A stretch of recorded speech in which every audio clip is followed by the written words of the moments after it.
Welcome to Two Chairs, the conversation that explores issues of real life and offers real help to those in need.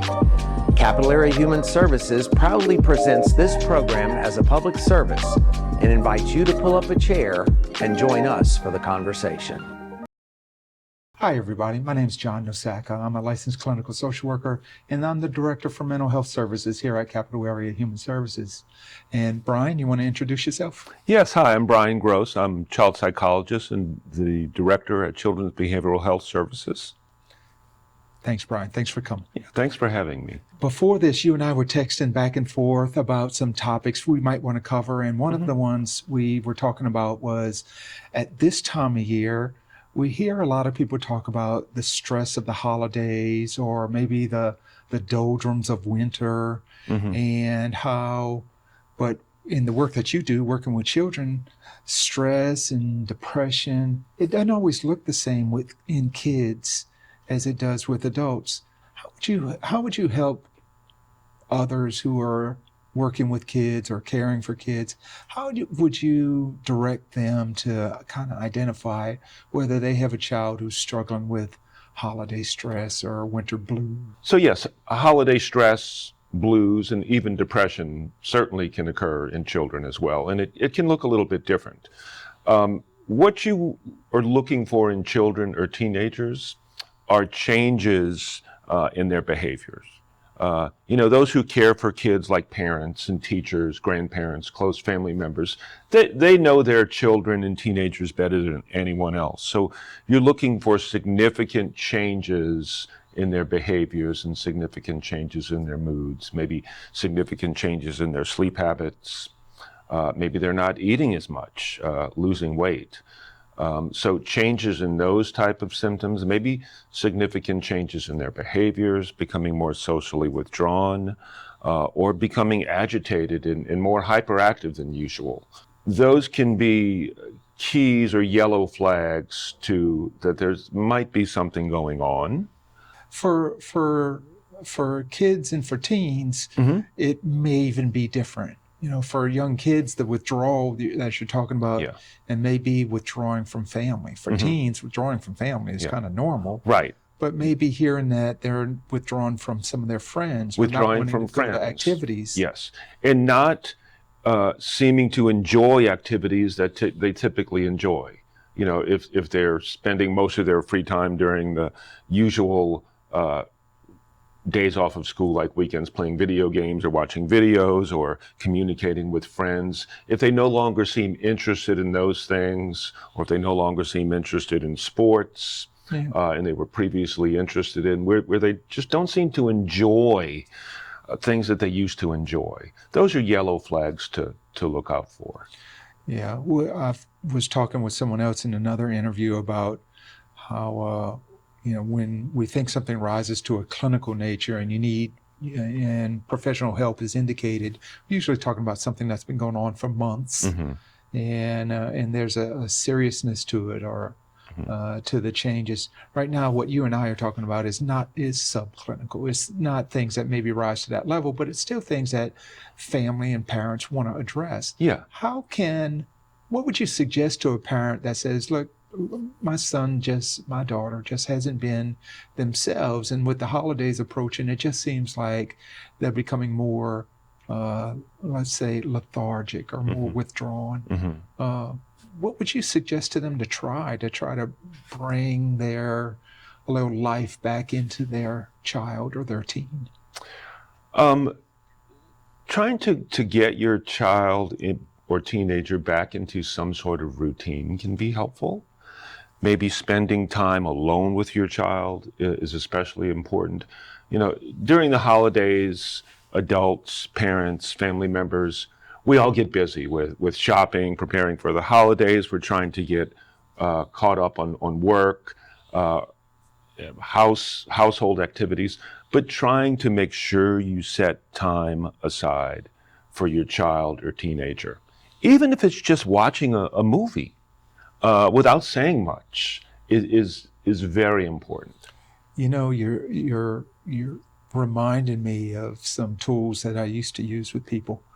that all centered around planning activities. Mm-hmm. And there was it's one particular book I used to recommend, and there was a whole section about the dangers of just assuming that the Sunday was going to go off the way you expected, Mm-hmm. or the holiday was going to go off the way you expected, and how important it was to plan ahead. Mm-hmm. And so planning activities and letting people know that you had planned, that you have things planned, Right. is a good way to kind of avoid things kind of spinning out of control Right. or into chaos. And letting your child or teenager know in advance. Yeah, you're going to have time to spend an hour on Xbox or catch up with your friends or do whatever, but we've got this planned for tomorrow or the next day. It's just going to be an hour or 2 hours. Yeah. So giving them a heads up, especially with teenagers. Yeah. You got me thinking about all the times I've heard parents say that I had this wonderful meal planned, or we had this wonderful activity planned, and then it didn't go well. Mm-hmm. And you had talked before about encouraging parents to take care of themselves, to look out for themselves during the holidays too. Mm-hmm. What are some ways that you would suggest to a parent? How do they take care of themselves while they're juggling childcare and holidays and everything else? It's a balance, and it's not always easy. But as an adult, as a caregiver, it's important to set aside some me time. I'm big on me time, even if it's time to really do nothing. Maybe kick your feet up and watch a television show, or catch up on a list of things you might need from the grocery. Just some me time, maybe some coffee, eggnog, but set aside some me time. And it's not always easy if you've got kids and you're trying to keep up with the hustle and the bustle of the holiday time spirit. Getting help from family members, your close social support network is really important during times of holiday stress. I'm thinking of that word intentional, and I know that word is overused in society right now, but you got me thinking about how important it is, whether what you're doing is big or small, that it's something that you did with the intent of taking care of yourself. It's something that you planned with the intent of ensuring that your kids are not succumbing to the winter blues. Right. But it doesn't have to be big. No, but it it's doesn't. important to just do something with intent. Yeah. And I'll give you an example. It's not really holiday related. I often eat lunch at my desk, but I make sure it's almost every day, unless it's a monsoon outside, that I just go for a 20-minute drive. Just to sort of get out of the house or get out of the office. Just a 20-minute drive gives me some me time, listening to whatever I like on the radio. Gives me time to sort of mentally recharge and sort of mentally relax. Yeah, I'm thinking about all the moms out there Mom, if you need to spend an extra 10 minutes in the bathroom by yourself, absolutely, then sometimes you're going to have to do that, and go ahead and plan on doing it. Draw yourself a bath. Yeah. One of the other topics we talked about was around the holidays, it's easy for a lot of people to start feeling a little nostalgia, maybe for the way things had been before.